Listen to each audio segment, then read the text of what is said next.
evening. The News Gang is here, and tonight, Mountain Climbing 101, Raila's forays, a lunch date, and all the tantrums. Whose mountain is it? Also on the show tonight, crowing in the city, the return of Jogo and all the party goers at Bomas. What's cooking? The tales of the grand old party and why everyone is milling around. Plus, a shy reshuffle or a warning shot, the minor cabinet changes and the major implications. Is this a sign of things to come? On Yvonne's take, the trust question, the little, the much, and the NHIF. The memo goes to hospitals where patients can't pay and can't leave. On the punchline tonight, the law is innocent. Who's guilty in the corruption fight? And on the kicker, confessions from deep, deep inside the state system or bad manners. And on the angle tonight, a rich man's election is just 10 months away. Deal with it. I was invited to come and have tea with members of parliament from the mountain. And I also came to try to find from them some information about how to climb the mountain. They've shown me different routes to be followed until you reach the Lenana Peak. And we've agreed with them that we are all on this march together. This march to the top of the mountain is basically a march of Kenyan people to liberate themselves so that we can reach that glory land that was envisioned by the founding fathers of our nation. Wale wanaume wamenipangia wametengeneza wametengeneza gang, lakini unajua wametengeneza gang ndogo, wako na gang ya watu 7 na mimi niko na gang ya mahasla wote wa Kenya. Wale watatuweza kweli? All right, so our sign language gangster is Yulan Zale, and ladies and gentlemen, we'll start on that mountain climbing business. This central part of the country is proving to be quite a mountain to climb, Linus. Quite a mountain indeed, and it is a very significant point in the succession politics because if it goes the way it started, then this time next year will be a very interesting, actually 10 months from now will be a very interesting time. We must point out here that the conversations that are taking place were hitherto seen as not possible because the Mount Kenya Lake political relations historically are the most complex politically. They are the most sophisticated politically. Because here are two communities that have had a long history of political mobilization, of basically political organizing and having parties and all that. Remember, it was the Kikuyu-Luo alliance that led to the formation of a party called KANU, and also crafted together a coalition that actually eventually won the independence of the country. And the question tonight is whether Raila Odinga is turning the point, because in Mount Kenya stands a region that has made it impossible for him to go past the presidential crossing tape in the last 3-4 elections, because that is the region that has always voted against him. And there is the unusual conversation taking place. For Raila Odinga to appear as a guest at the Mount Kenya Foundation lunch. Mount Kenya Foundation. Who is Mount Kenya Foundation? Mount Kenya Foundation is easily the most powerful political lobby in this country. And it's powerful not just politically, but also in terms of money. Meaning it's a group of people who can organize. Basically, they can make your day long, wakitaka, politically. And Raila is aware of that because this is the group that had lunch one time to raise money for Was it 10,000 over plate or something? Was it dinner, I think? 10,000.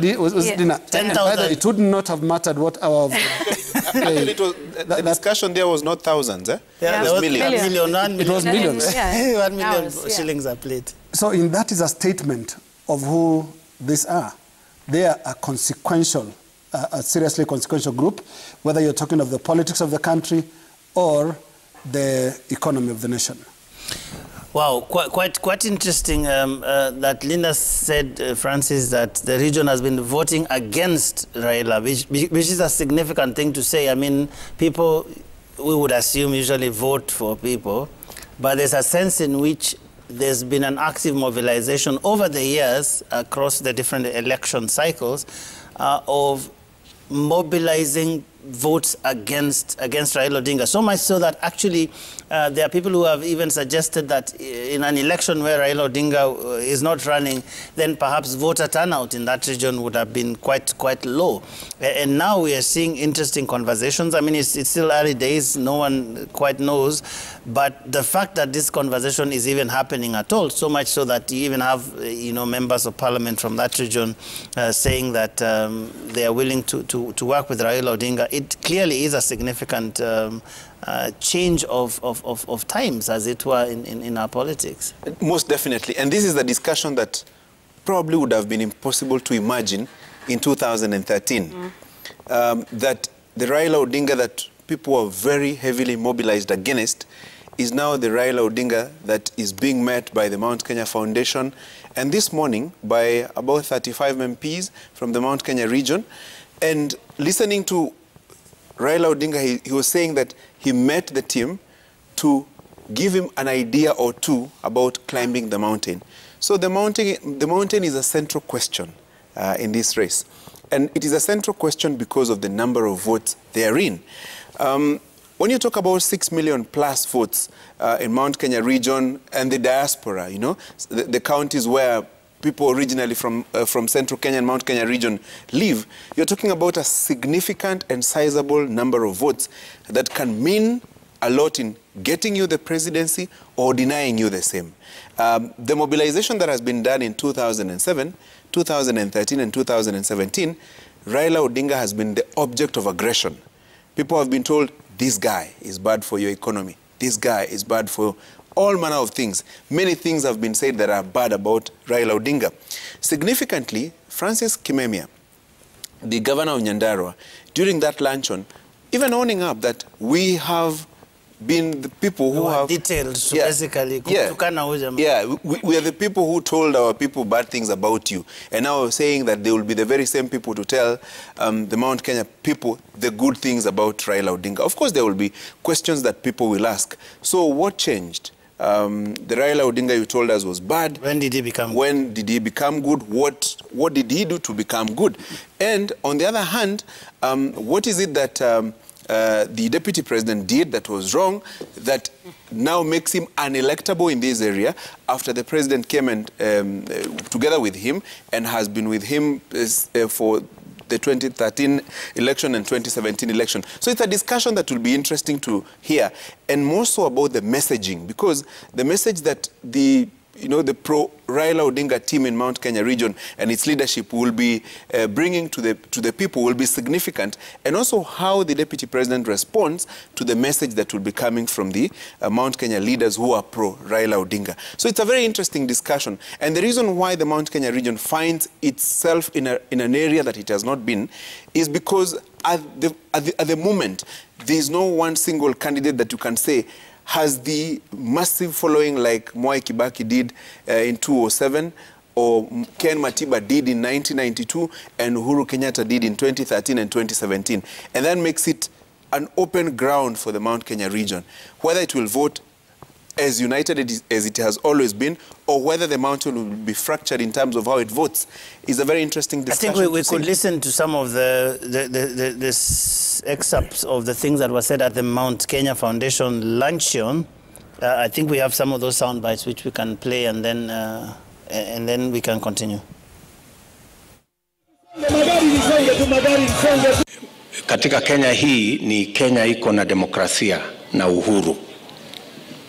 Kila mtu afanye mkutano mahali inamtosha. Ile kitu mimi nataka tu niulize sisi wote ni kwamba we would definitely want to go to this election not with the option of winning, but winning must be a must. So we cannot participate in this election hoping to win. In the last 20 years, we have mastered the art of winning. Our core business, even in this election, will be to win this election. Yeah? But you know, we must change the narrative. Sisi kazi yetu hapo awali ilikuwa ni kuharibu jina ya baba na kupiga yeye na kumharibia jina na kumuita ile majina yote ambao sitaki kurudia, hata rais mwenyewe alisema ile majina. Raila, apart from competition here and there, has never committed any offense against the people of Mount Kenya. And I can tell you, the only person that I think knows what President Uhuru Kenyatta is trying to do to develop our infrastructure to make our country more prosperous is Right Honorable Raila Amolo Odinga. If you want Uhuru's legacy to continue, it will be in the safe hands of Raila Amolo Odinga. I've seen the glory land, and I am convinced that together we can get there. We shall get there. Baba, you are our Joe Biden, you are our Mandela. We look forward to a bright future, and we women of our country are ready to work with you. Please work with us. Okay, so that soundbite by the Deputy President was a response to that, and we'll get back to it in a short while. But Jamila, you haven't said anything. And, and this was quite interesting, seeing all these people coming out rather upfront, you know, about this whole idea of Raila Odinga's presidential candidature, which Raila himself hasn't quite declared, even though it's difficult to imagine what other declaration we are waiting for. But and everyone else around him is talking about him as a presidential candidate. And he's also talking about glory land and all this. And all that. And yeah, of course, in the Mount Kenya meeting, and one of the sound bites there said someone who will continue President Uhuru Kenyatta's legacy. And I think also they look at it in terms of someone who will not disturb the community's financial interest, I think, in terms of how things have been during from 2013, 2017, and they want it to continue. But also in terms of now the optics of what we saw in, not even before the luncheon, when he was in Nanyuki for a few days, where he had the 4 governors speaking on his behalf and saying this is the first of many more meetings that we're going to have. And then he had this whole convoy all the way from Nanyuki, passed through Narumoru. He was in Karatina, all the way to Nairobi. And the crowds that we saw during those stops, and the fact that he had several members of parliament. I think they started with the Kenyan member of parliament. I mean, at the time they were done, there were about 8 members of parliament, and the next day there were about 13, and the day after that he meets about 35 of them for breakfast. That shows now how quickly this is progressing. I think it was also Kanini Kega who said that it takes a week to climb the mountain, but you've done it in half a day. So it shows you the significance and the optics and how much push there is in terms of now showing us, the people, that the mountain is behind Raila Odinga. And I think also on Friday also the same Mount Kenya Foundation will be meeting the OKA members. And I think it's also a way to try and also pull them into the fold in terms of supporting Raila Odinga, the ODM leader. Because remember, there were the efforts by President Uhuru Kenyatta, the meetings at State House in Mombasa, the other meeting at State House in Nairobi. Those seem to have failed to some instance, because you've not seen the 4 of them coming and saying now we are together and all that. This is another effort, I think, to try and have OKA support Raila Odinga as the president wants it to be. Because remember, when yesterday even, I don't know if we have that sound, but I think we should listen to it, of President Uhuru Kenyatta speaking yesterday in Kibra when he and Raila Odinga were there opening Kibera Level 3 Hospital, and then we can continue with this conversation. Kazi ndio hiyo inafuata, kwa sababu maendeleo inafuata, ama kazi inafuata maendeleo, ama ni aje? Ni hivyo. Na niko mimi nawashukuru kwa sababu huyu former MP wenu, mzee wangu hapa, anaitwa mzee Raila.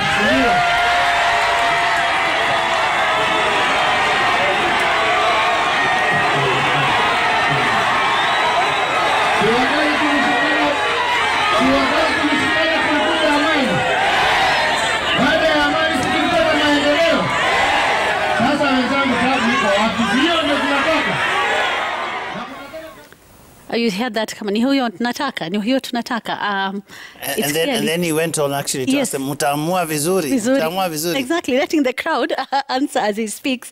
But then it won't be surprised if the group that was around the president, the think tank, the strategies that were around the president in 2013 now doing the same thing for Raila Odinga. Remember how the campaigns for 2013 in Jubilee were very glossy, across the country, the rallies, the meetings, the paraphernalia that we were seeing, the T-shirts. It was well planned. And when we were watching it in 2013, we could see clearly that there was a lot of planning that went behind trying to push the Jubilee machinery and helping the party win the election.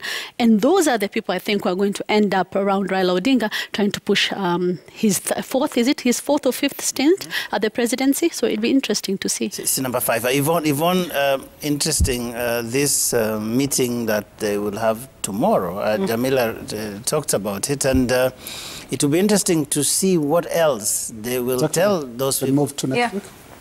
It's been moved to next week. Oh, okay. Yeah, and I think it will be interesting, whatever date it ends up being, it will be interesting to hear what they end up saying there, considering how they were upfront about basically endorsing Raila Odinga in the meeting that they had. I mean, there couldn't have been a more ringing endorsement than what we saw there from all of these people saying, oh, you know, the legacy of the president is safer with them. They will show him how to climb the mountain and everything. And then they say they will meet these other people as well, who at the moment are not really working with Raila Odinga, but say they also have their plan. That will be interesting to see the tone of that meeting. You know, many, of course, talking about, you know, will they be then sort of rallied or marshaled to? And will the tone of that meeting with the Mount Kenya Foundation be somewhat similar to what we've heard as the meetings they've had with President Uhuru Kenyatta at State House, you know, not once, but twice, but 3 times, where, you know, they were basically urged to support Raila Odinga. And if you just take a look at, you know, what's happening, and there's been a question about the role of President Uhuru Kenyatta in the campaign for Raila Odinga and what sort of role he would take. A few weeks or months ago, we heard that he might, you know, take a step back and, you know, not want to openly endorse him. And then what do we see? The clip that you've just played. This bearing in mind also what Gachuri had mentioned, you know, the fact that there's been quite a bit of disquiet also around President Uhuru Kenyatta and some of the things he's done, even within central Kenya. In some instances, has been the boogeyman. And has he then told people, this is where he's gone wrong, this is, you know, why we need to endorse him now?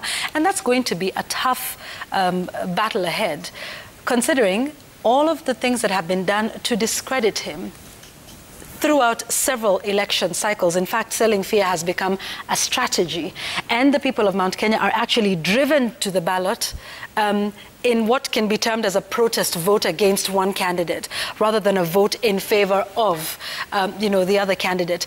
And what will it take to undo all of this? It's definitely not going to be something that's easy as saying, "Mtamchagua nani ni huyu?" Yes, mtachagua vizuri. And so these are some of the things that have to be considered. You know, those on the mountain do not like uncertainty. They like security for their businesses, you know, for the economy. And Raila has been, you know, the punching bag. And so how do you start to undo all of this that has been so progressively from when, 2007, 2013, 2017? That's a long time. And is there enough time between now and then to actually turn this around, I guess, is the question, which would explain why Raila Odinga has spent a considerable amount of time in central Kenya. You know, over the last couple of months, he has made several trips there. He's met MPs, he's met the Mount Kenya Foundation, he's meeting governors. So there's going to be quite some work ahead. Linus, what if you are now in the William Ruto team? What conversations go on there now? I mean, I would imagine that they are not taking this lightly. I hope they're not, because I mean, they've dismissed it in rallies and everything, and I think we'll hear all of that. But should they take this seriously? They should take it very, very seriously because of 2 things. One, Central Kenya, in the absence of a strong regional candidate in the 2022 elections, will be the swing vote this time. It will be the region that will decide who will cross And a very big swing vote. Yeah, and there's a very big swing vote. So that is the first thing. But the second thing also is William Ruto is the deputy president and deputy party leader of Jubilee, the party of President Uhuru Kenyatta. Under normal circumstances, as the deputy of the outgoing president, he should be sitting pretty in regions that voted for Jubilee, but he's not. And the other thing is, this looks like the most organized fight back ever since against William Ruto's inroads to central Kenya. Remember, Uhuru Kenyatta has never really had a substantive comeback. He's taken a lot of punches from the very, very energetic MPs that Tanga had, who went and successfully sold the narrative that President Uhuru Kenyatta is not delivering in central Kenya. It has not helped matters that the state of the national economy is not doing good. So it's been a very easy narrative to sell. But what we are now seeing is a fight back. And when you bring in MKF, that is introducing a hammer to a mosquito fight now, because they're going to come with huge money, huge influence, and that's just the ability to mobilize. So this is not a good time for DP William Ruto. And I just wanted us to listen to that soundbite that we interrupted earlier. Here was his reaction in Nyeri yesterday. Katika Kenya hii ni Kenya iko na demokrasia na uhuru. Kila mtu afanye mkutano mahali inamtosha. Ile kitu mimi nataka tu niulize sisi wote ni kwamba tukifanya mkutano na wale wenye mali ili serikali ichunge mali yao, hiyo ni kitu mzuri. Lakini pia tukifanya mkutano na wale wako chini ili serikali wasaidie kutengeneza mali, pia tukubali hiyo ni kitu mzuri. Tusiseme ni class war, hapana. Kila mtu ako na interest. You know, former President Mwai Kibaki was one of the most difficult body languages to read. You wouldn't know when he's happy, when he's sad, when he's what he's feeling. You can't tell by watching how he's saying it. Or he was very good at guarding his emotions. The deputy president doesn't have the same problem. You can tell on the days he's taking political pressure. Like I'm seeing a subdued kind of tone in this event. Subdued body language. Normally he's very confident and you know, the face tells it. And you can tell that for this particular function, he is putting up a brave face for his troops, because MKF contains very consequential people from the central Kenya region. And he could be now reviewing and saying, shouldn't I be having some of those in my column?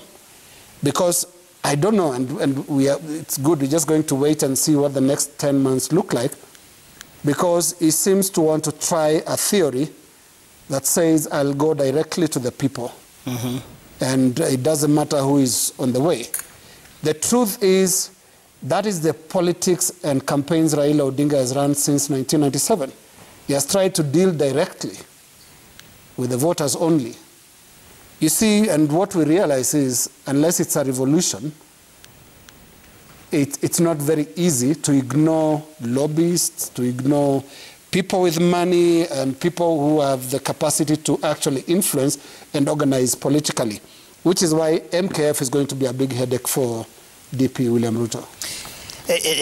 And Francis, money plays a big role. I mean, I was just looking at a certain study that suggests that people who have money generally win elections, that actually elections are won more than on any other account on the amount of money that a candidate has. In fact, the study suggested that people who won elections, whether it's MCAs, MPs, whatever, that they outspent their rivals actually sometimes twice, sometimes even 3 times. There's no doubt on the role that money plays in a campaign process.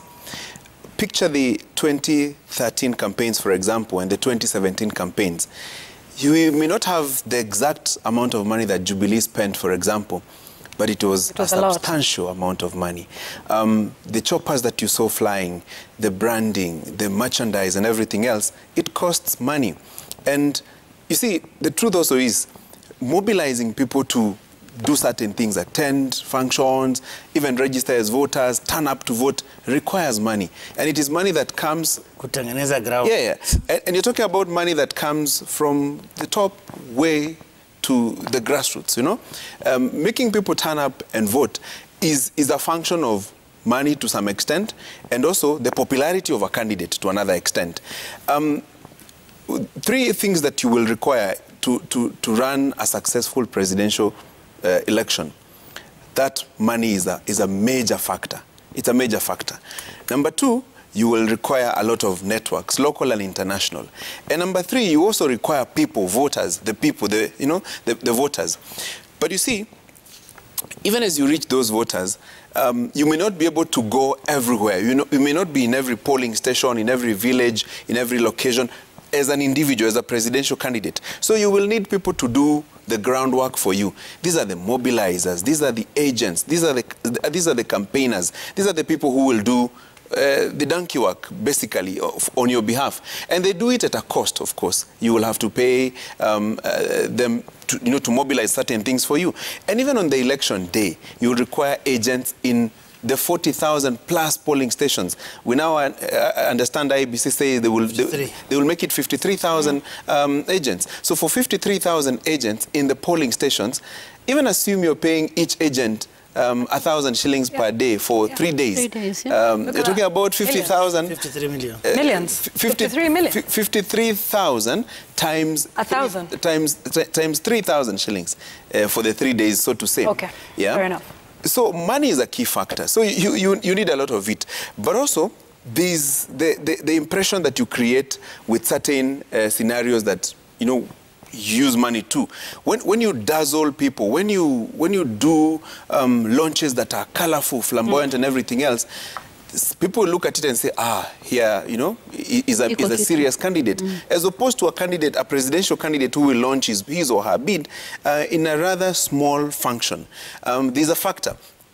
And number three, even on the ground, you've heard these stories. People ask, hey, sasa unatuachaje? Even ferrying people from one place to another to attend a meeting, to attend, a certain convention. And all these that we're seeing now. Requires money. Yeah. Like, for example, you cannot convince me that the delegates that we saw at Bomas of Kenya today for Kanu's event, that they just walked from their villages and came to Bomas of Kenya. It is a cost. And you're talking about a cost before the election, and even on the campaign proper, and even during that particular day of the election. So it requires money.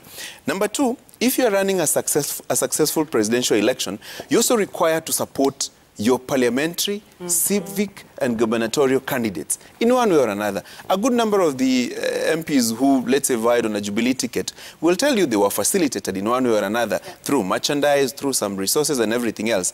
So you're not just looking for your own votes, and you're not just spending money as a presidential candidate. You're also spending that money on your candidates in all the places that you will have candidates. And so it's a substantial issue of resources. And so you cannot downplay it in any way. And Jamila, there's something interesting we've seen here. So we have Raila Odinga going for the like Kipia, Nanyuki, those areas, when you're coming back to Nairobi in a convoy and all of that. Then he meets the Mount Kenya Foundation, and then today we see him meeting a group of Central Kenya MPs. In between, he meets President Kenyatta somewhere in Kibra, unveiling some clinics and all of that. Yes.